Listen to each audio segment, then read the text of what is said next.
Alors, mes chers amis, ce soir, je vais prononcer quelques mots. Leilou Nishmat, ma grand-mère, dont c'est ce soir, et demain la Haskara, le 2 Shevat.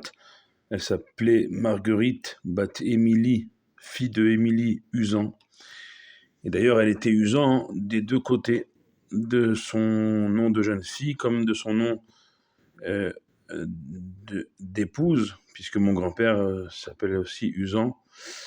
Et ce soir, on marque les 6 ans. Elle est partie, elle nous a quittés en 2020, on est en 2026. 6 ans déjà. Et c'est comme si c'était hier pour moi, comme pour toute ma famille, du côté de ma mère. Je pense bien sûr ce soir à ma famille qui se trouve à Paris en train de commémorer cet Ascar. C'est dur pour moi de parler, comme j'ai parlé la semaine dernière également pour mon grand-père du côté de mon père.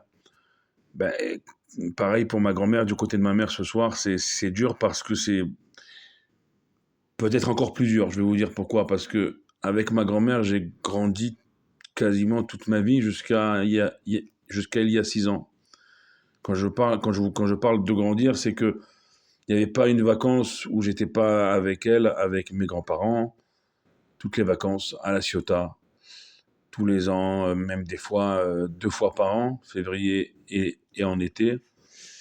Euh, à Paris, quand j'étais petit, j'étais tout le temps dans leur salon avec ma guitare, en train de jouer, essayer d'imiter du Samir Choukri ou du Ruby Khen devant la télé avec mes grands-parents derrière. Voilà, il y a des souvenirs qui remontent comme ça très très loin. À Paris, euh, c'est jusqu'à ma grand-mère, c'était une, une, une dame qui aimait la musique orientale. Euh, Elle adorait que je lui chante Farid El Atrache. C'était, voilà, ça lui rappelait les souvenirs jusqu'à sa Tunisie natale. Et mon grand-père, lui, c'est plus Kaltoum, mais voilà, c'est des souvenirs d'enfance, de vacances et de partage.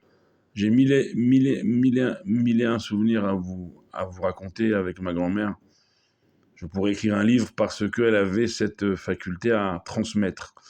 Elle m'a raconté des histoires sur sa famille en Tunisie jusqu'à sa propre grand-mère à elle. Et j'adorais lui poser des questions et lui demander, mamie, raconte-moi sur tes parents, sur tes grands-parents, même sur son oncle, sa tante. Des questions que, voilà, on pourrait se dire, mais qu'est-ce que tu as à lui poser des questions? Mais au final, aujourd'hui, j'ai dans ma tête, je pourrais écrire un livre. D'ailleurs, voilà, peut-être que je devrais écrire un livre pour faire sortir ça, parce que c'est dur depuis 6 ans. Elle nous a quittés, euh, elle nous a quittés en janvier 2020, 2 ou 3 mois avant le début du corona, 2 ou 3 mois avant que tout se ferme en France et dans le monde. Heureusement, je me rappelle, on a pu aller faire jusqu'à les prières du mois, juste avant qu'ils ferment tout. Donc on a pu faire ce qu'il faut, faire toutes les prières qu'il fallait avant qu'ils ferment tout. Et ma grand-mère, elle avait un souhait, c'était de me voir marié. Elle l'a pas vu. Et pour moi, le jour de son enterrement, ça a été le discours que j'ai prononcé, que j'ai imprimé d'ailleurs, que j'ai donné à, à tous les membres de ma famille. Et c'était de dire sur son cercueil, de lui demander pardon, de n'avoir pas pu réaliser cette joie de me voir marié. Elle me disait, elle m'appelait Avi, je m'appelle aussi Avi, bien sûr, Avner Nessim Avi, mais elle m'appelait Avi. Elle me disait Avi, fais-moi cette joie d'assister à ton mariage. Ça a été très dur pour moi.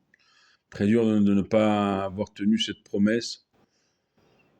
Et aujourd'hui, on est tous autour de mon grand-père et on essaye de... Alors, c'est vrai que maintenant, moi, je suis à 4000 km. J'aurais tellement aimé, comme je le fais tous les ans, pouvoir être présent à leur côté ce soir et demain matin au cimetière. Mais cette année, malheureusement, j'ai pas pu y aller.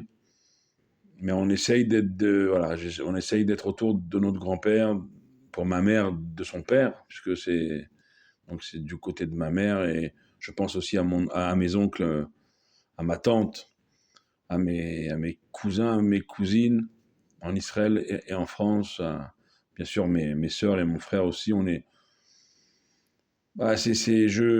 Pour être le, le premier petit-fils, pas le premier des petits-enfants, parce qu'il y a des filles avant moi, celles de mon oncle, mes cousines, mais le premier petit-fils, qui a vécu vraiment avec mes grands-parents. Vraiment, il y avait même des, des, des étés où je faisais le choix d'aller avec mes grands-parents plutôt que d'aller avec mes propres parents. Pour vous dire à quel point la proximité, elle était forte, elle est toujours forte. Aujourd'hui encore, ma sœur, elle a fait remonter une musique sur le groupe que je jouais étant petit devant la télé avec mes grands-parents, et mon grand-père, voilà, ça lui a rappelé ces époques-là, ces souvenirs-là. Ma grand-mère, c'était quelqu'un c'était le pilier de la famille. Il fallait toujours rassembler la famille. Ça, s'il y a un mot un souhait qui lui était cher, c'est toujours de rassembler la famille. Elle tenait à avoir toute sa famille auprès d'elle, autour d'elle, les Shabbats, les fêtes, les anniversaires. Elle nous faisait un gâteau pour chaque anniversaire. Elle était, c'est toujours le mot juste, vous savez, les paroles justes. Euh, voilà, elle me disait, je me rappelle, il faut pas se prendre la tête, mektoub. En arabe, ça veut dire c'est le destin. Nous, on fait des plans en bas, elle me disait, et en haut, Dieu, il rigole. C'est des phrases tellement justes, tellement justes, tellement justes. Il y a plein de phrases voilà, encore une fois, il faudrait que j'écris un livre sur ma grand-mère. C'est Blinéder, peut-être ce que je devrais faire. Mais ce soir, j'ai allumé une bougie chez moi, ici à Jérusalem. J'ai le cœur qui est un peu noué, je peux vous le dire. Et je voulais quand même vous dire ces quelques mots, vous dire combien c'était une femme extraordinaire, une grand-mère extraordinaire, une maman pour ma mère et son frère, ses frères et sa sœur extraordinaires. Une femme pour mon grand-père. Mon grand-père, il est 62 ans ensemble. Je sais pas si aujourd'hui ça existe, un couple avec une telle longévité. C'est presque toute une vie. Et pour mon grand-père, bien sûr, voilà, c'est comme il l'aime à dire, c'est sa femme, c'est sa mère, c'est tout. Et voilà, c'est beaucoup d'amour. C'est que de l'amour, et jusqu'à la fin, elle voulait que ces tables de fête soient des tables de fête, alors elle était malade. Elle tenait, elle disait à ma tante, il faut faire tel plat, parce que ce soir c'est la fête, il faut honorer la table de la fête jusqu'au bout. Elle est partie, elle avait presque 95 ans, on lui a sonné du chauffard à son enterrement, elle qui aimait entendre le chauffard de Yom Kippour. Il y a plein de choses qui me viennent en tête. Je ne peux pas en 10 minutes tout vous dire, parce qu'il faudrait des heures et des journées et des nuits entières, et peut-être plus encore, tellement j'ai des souvenirs avec ma grand-mère. Euh, pour les Tunisiens, ils vont comprendre l'Ahlel, Hatcha Be'av, comme on appelle Gain, qu'elle faisait elle-même, ses petites pâtes qu'elle faisait elle-même, son pain de Shabbat, incroyable. Tout était incroyable. Tout ce qui sortait de ses mains, c'était douceur et bénédiction. Que son souvenir soit une source inépuisable de bénédiction pour toute notre famille, que de là où elle me voit mariée, elle assiste avec la venue de Mashiach à mon mariage, et que son grand mérite, il protège tout notre peuple, mon grand-père, ma mère, mes oncles, ma tante, mes cousins, mes cousines, toute notre famille, mes sœurs, mon frère, toute notre famille. Qu'elle nous protège, on l'aime fort. Et avec la venue de Mashiach très bientôt, on reverra tous nos chers disparus pour ne plus jamais les quitter. Amen. Kenny Ratson.